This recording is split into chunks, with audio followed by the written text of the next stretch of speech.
She told me, I think we should take a break, right before her ex moved back to town. I said, okay.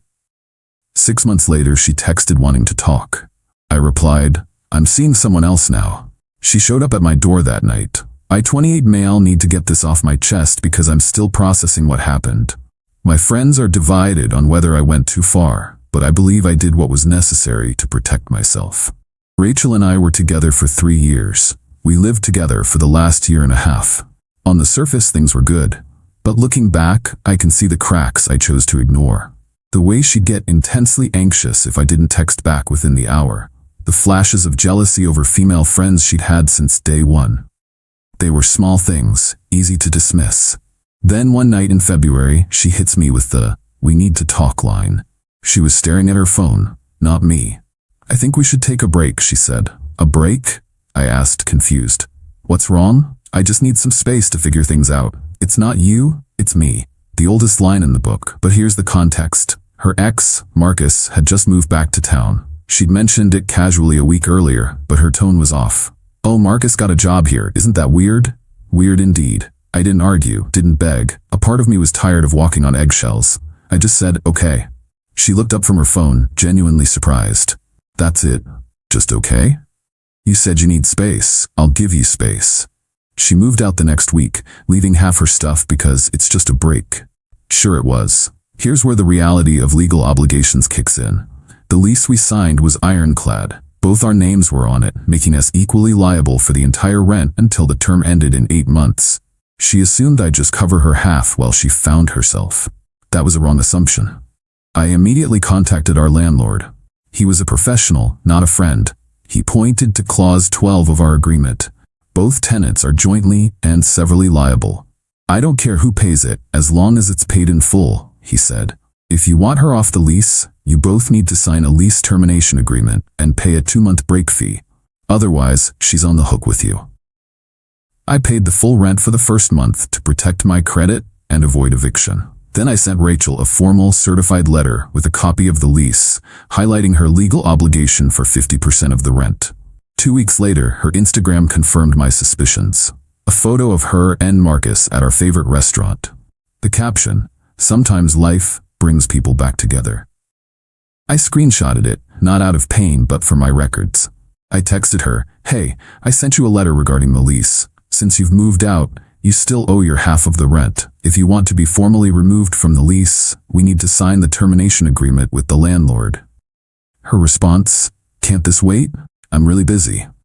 "The rent is due on the 1st, I replied.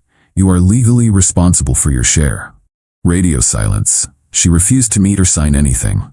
So I documented every text, every post with Marcus, and every refusal to cooperate. After the 2nd month of her non-payment, I sent her a formal demand letter for 2 months of back rent, drafted using an online legal template. I sent it to her parents' house, her last known address. She called me, screaming, "What the hell is wrong with you?"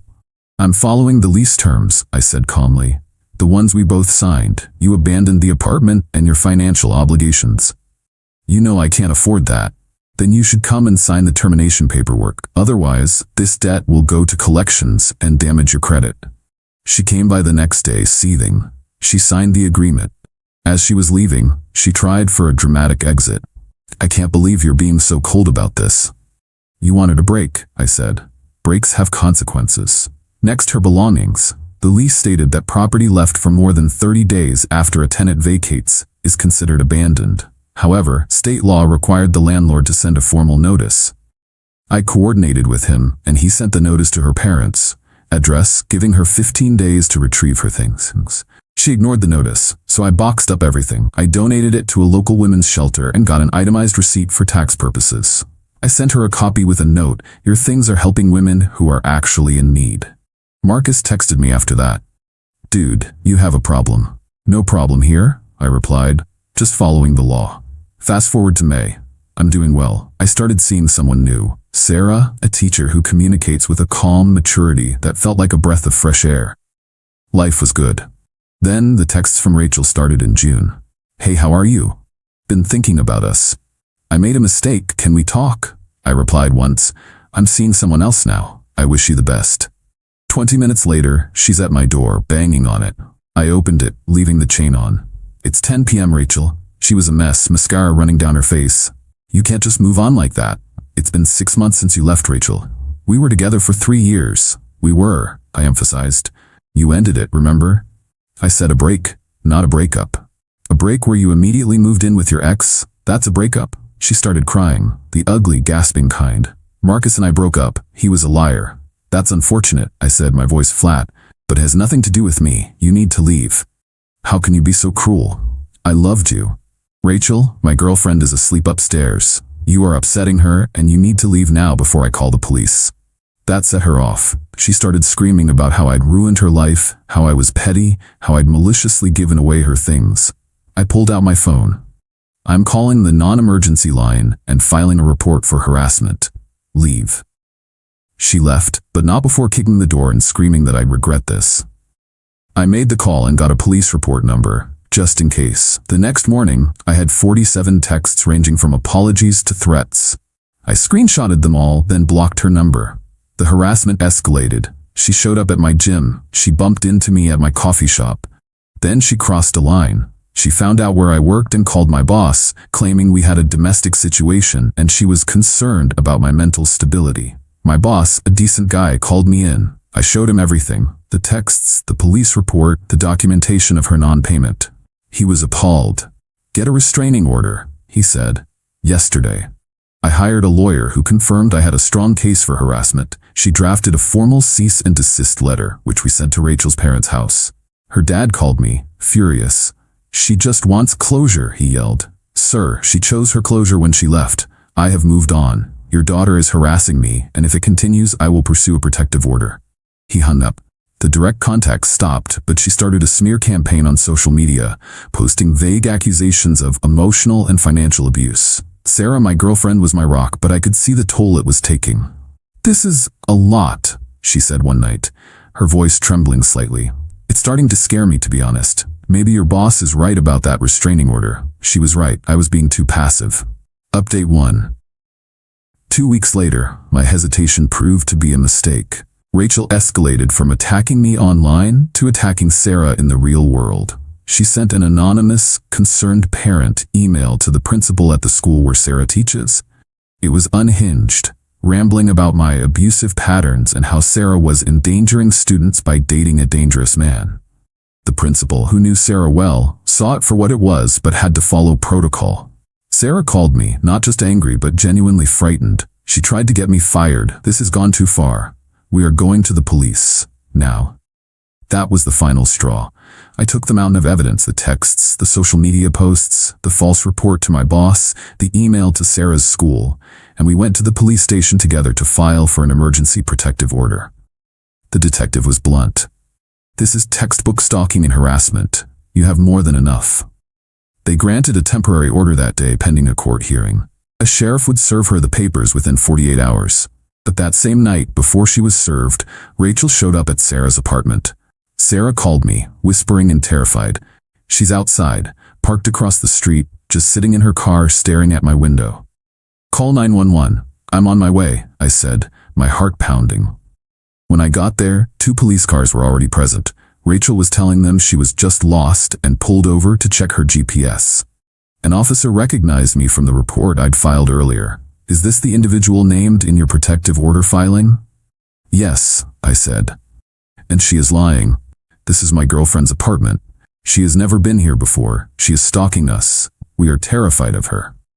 The fact that the order hadn't been technically served didn't matter. Her actions, showing up at night at the home of a person she'd been systematically harassing, constituted stalking. They arrested her. As they put her in the car, she screamed at me, "This is what you wanted, isn't it? To ruin my life?" I didn't respond. Sarah came outside, shaken but resolute. "You really know how to pick them," she said with a shaky laugh. "Formerly pick them," I corrected, putting my arm around her. Later that night, I got a call from an unknown number. It was Marcus. "You need to drop this," he said, his voice low and menacing. "You're making a huge mistake. You don't know what you're dealing with." "Is that a threat?" I asked. "It's advice. She's not well. Walk away before this gets uglier for everyone, especially your new girl." "Are you threatening my girlfriend?" I shot back. "Just telling you to be smart," he said, and hung up. The call wasn't about her well-being. It was an intimidation tactic. It felt like he was trying to cover his own tracks. I saved the call record and reported the contact to the detective. The hearing for the permanent order was a week later. Rachel showed up with a lawyer who tried to paint me as a vindictive ex. But my lawyer dismantled their narrative, presenting a clear, chronological timeline of harassment. The judge wasn't interested in the relationship drama. He looked at the police reports, the email to Sarah's principal, the stalking incident. Miss Rachel's last name, he said, your behavior is not that of a heartbroken ex, it is that of a criminal harasser. The protective order is granted for 2 years. Rachel broke down, a hollowed-out version of the woman I once loved. Seeing her like that felt shitty. There was no victory, just a profound sense of loss and relief. Sarah was waiting for me. It's done? It's done. Good, she said, squeezing my hand. Now we can move on. Update 2. 3 months passed, quiet, normal months. Then I got a call from my lawyer. Rachel's lawyer contacted me, she said. She is requesting a formal, mediated meeting, both of us present. Absolutely not. I said, hear me out. She claims she has information about Marcus that is now part of a criminal investigation. She's willing to sign a 5-year extension on the protective order in exchange for one 15-minute meeting to give you context she claims you deserve. Sarah was adamant. You owe her nothing. It's a trap.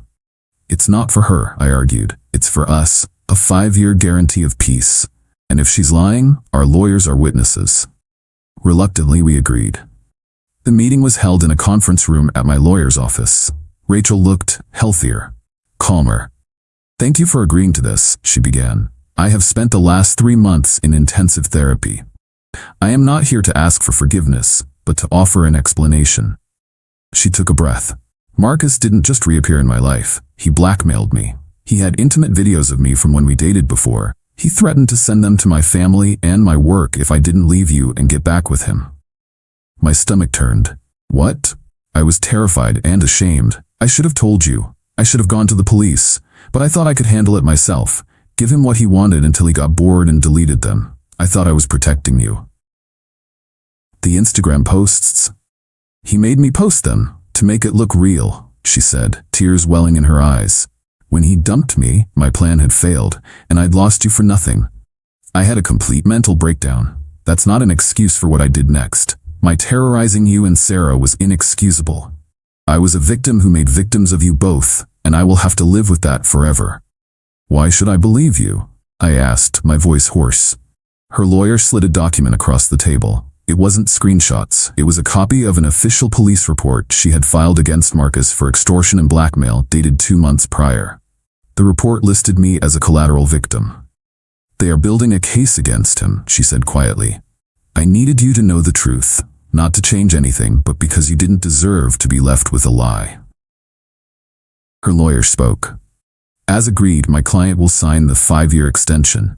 She has also written letters of apology to you and to Miss Sarah. We will only send them with your consent. The meeting ended. I felt hollowed out. I told Sarah everything that night. She listened, her expression a mixture of horror and resolve. That's monstrous, she said. What he did to her is a crime. But she's right about one thing. It doesn't excuse what she did to us. The fear she caused was real. My sympathy for her has its limits. She was right. I accepted the 5-year extension. We consented to receive the letters. But that was the end of it. The chapter was closed. Update 3. It's been 2 months since the meeting. Marcus was arrested in another state. Turns out, Rachel wasn't his only victim. He blackmailed at least 4 other women. He's facing a long list of felony charges. Rachel testified against him. The apology letters arrived via our lawyers. They were raw and honest. Rachel took full responsibility for the trauma she caused, explaining her breakdown without using it as a shield. Sarah read hers and said, I'm glad she's getting help. I hope she finds peace, but I'm also glad for that 5-year order. We moved in together last month, a new place, a fresh start. Last week, I ran into Rachel's mom at the grocery store. I tensed up, but she approached me cautiously. I won't keep you, she said, her voice strained. I just needed to say, what happened, it was for the best. Her therapist said she had to hit rock bottom to start climbing. The arrest, the order, it forced her to get the help she desperately needed for her anxiety and depression. I'm glad to hear she's doing better, I said, and I meant it. She is, her mom said with a sad smile. Thank you. She turned and walked away. It wasn't a neat happy ending. It was an awkward, painful acknowledgement of a shared disaster.